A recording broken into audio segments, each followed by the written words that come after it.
Uh. Yeah. And...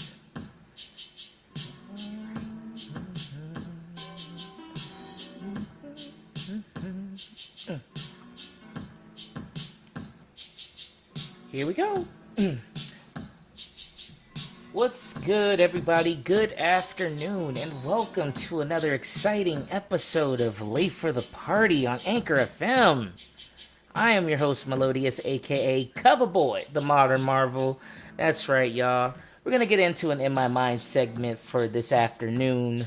It's a little warm out, but before I get into that, I wanted to talk about what I normally say during my beginnings and whatnot. Please like, comment, share, and support, and subscribe to the podcast on Anchor and the YouTube channel. So, become a first time supporter and become a first time supporter, and you will get a free t shirt for supporting the podcast. And for any continuing supporters for a whole year, you will get free merch every 6 months for the first year. So that's 3 items, you guys. And if you guys just want to buy the items on the Late for the Party store, go ahead and check it out on Teespring.com. The link will be in the description once I upload everything to my social media. That's Coverboy127, Melodious8099 on Twitter and Tumblr, Mellow8099 on YouTube, and Melvin Coles on Facebook. Melvin Coles 8099 on Facebook. So, yeah, pretty much I said all that pretty well without really stumbling. All right, here we go. All right.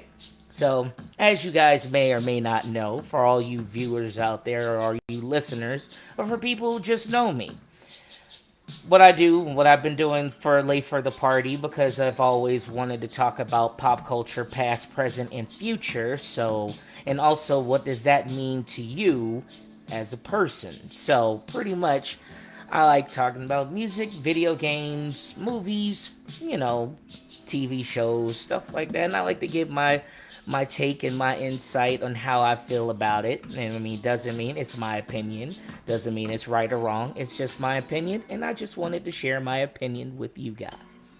So, that being said, I'm just doing my thing, Hey, that's what I love to do. So, pretty much we're actually going to get into a conversation, what I always like to call my segments in my mind. So, one of my segments is basically about that.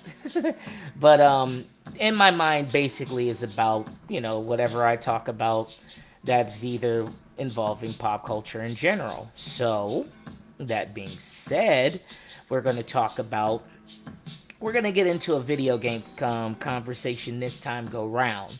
So, um, but anybody who knows me, I like playing video games, mainly fighting games and beat 'em ups. Now, one of the reason why I like playing beat 'em ups is because if anybody who knew most when you go into an arcade, you either played the Teenage Mutant Ninja Turtles, the X-Men, games like that where you're going walking to the right and you're beating up multiple people till you get to the bad guy. That was my thing. So ultimately, actually talking about this one game that came out early this year. Well, in early spring, and for those who've had a Sega Genesis, you obviously know what beat 'em up I'm talking about. And that is basically the Streets of Rage 4 game that came out on April 30th of this year. So, now, to me, hands down, this game has actually, probably in my game, probably one of the best games I've played for this year alone, off the rip. Like, the top 3 video games I could say right now that are probably would most likely get Game of the Year is either Final Fantasy Final Fantasy Remake, or I think like either Final Fantasy Remake, or we're talking about Ghost of Tsushima. But to me, I think one of the sleeper film I sleeper films, one of the sleeper games to me that honestly most likely would probably get game of the year to me would probably be Streets of Rage 4, if so. But it just depends on the situation at hand. But I think but the problem with most fighting game, like for most fighting games and most beat 'em up games, once you actually get done, I mean that's pretty much it. But the cool part about Streets of Rage 4 is because they also have the combos and the balancing, and then also they got the numerous modes. But once you get done with everything and collect all the extra things that they have in the game, that's pretty much it. And so basically, this conversation is basically going to go around the predictions of when the game will receive any DLC. And for those who may or may not know, DLC is downloadable content. So, um, and to me, like I said, the game already came out in April 30th, and that was the end of April. So, came out at the end of this the end of spring, damn near, because April, not necessarily the end of spring, but it's getting close. But to me, I think when it comes down to it, it's that .emu said that they were going to have DLC. They just don't know when. And consider COVID kind of slowed the process down for everybody right now. So my thing is, we're already in. We're pretty much already in freaking the end of the year. So, I mean, we're already in November. And we haven't got anything yet. So we got till what?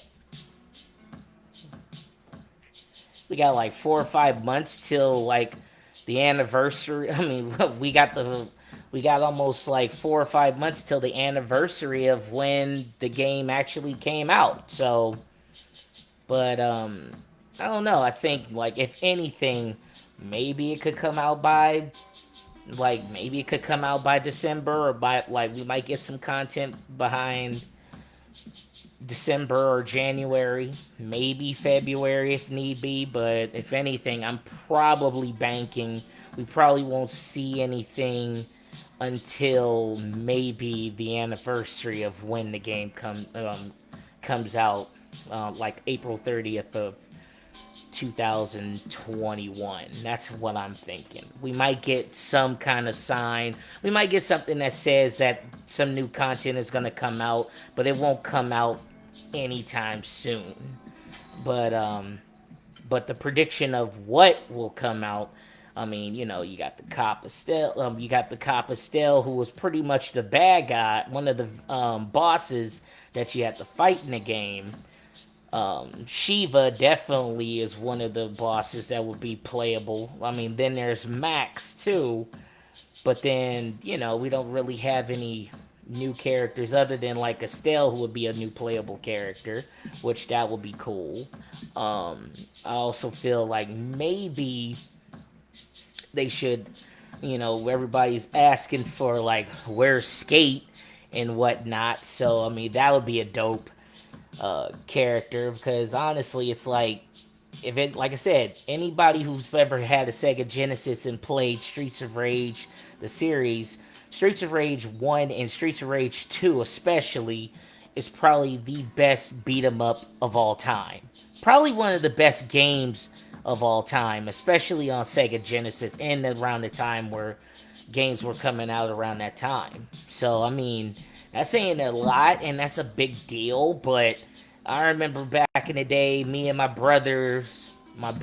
sister, my dad, were always playing that game, and, always going with Max or Axel, while they would either go with Skate or Blaze. My sister always played with Blaze, but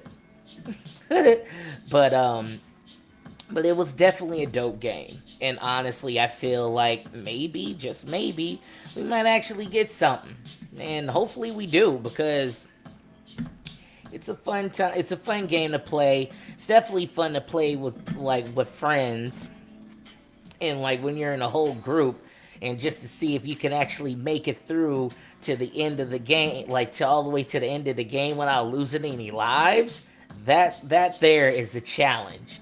So I mean, definitely it's something worth playing.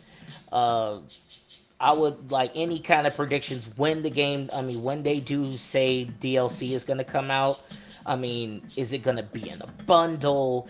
Are you going to get, or is it going to be like an extension to the game, or like when it continues with the story on what happened after the events of the, like almost kind of like a season two, but then you get the extra characters that you're going to be able to play with during that season, or there's a lot of avenues that they can go, but I'm kind of wondering like where it would be leaning on. I think if they're gonna do like a continuation to Streets of Rage, for it would be like the continuation after the events of what happened with the Y twins, and then they could add whatever else extra to it. I mean, they could add the little side stories to the certain characters that were going on during the the original campaign, the story mode, and that. It could be a lot of things. I mean, they could do a lot of extensions. I think they would probably add another. If anything, if you want to give the video game any kind of life, you would probably have to extend it to another like probably like another 10 to 12 stages just to like continue with the story. You just don't want to just add characters into it to where they were just doing the same stories and the same modes and everything. Spice it up with a few more villains, spice it up with new people to fight, new people to beat up. That's cool. And give us and work with the story, because the story was working for what it had, for what it was going, and I actually liked it. I actually loved that game. It's definitely one of those games to like curb your anxieties and take your frustrations out if you're having a bad day. But that's me. That's how I feel about it. So either way. But like I said, I just wanted to shed some light in how I feel it's gonna predict it's how I predict that if we don't get anything no later than if we don't hear anything by at least this month, or at least by January, I'm pretty sure we probably won't see or hear anything about any DLC till the beginning of in the middle of spring around 2021, or like maybe around the anniversary where the game came out on April 30th. But either way, I digress from my point. But I'm going to get off the hook so I can jump on another segment before I head into work. So either way, you guys, this is the In My Mind segment on Late for the Party on Anchor FM and Late for the Party Live. So either way, like always, please like, comment, share, support, and subscribe to the podcast and YouTube channel. Also, become a first-time supporter of the podcast. And then also, if you want to check out the t-shirts and all the other cool merch on the Late for the Party store, go on teespring.com and check it out on the Late for the Party store. So, either way, you guys, I am your host, Melodious, a.k.a. Coverboy, the Modern Marvel, signing off. And as always, if you're going to be late for the party, turn it up to 11.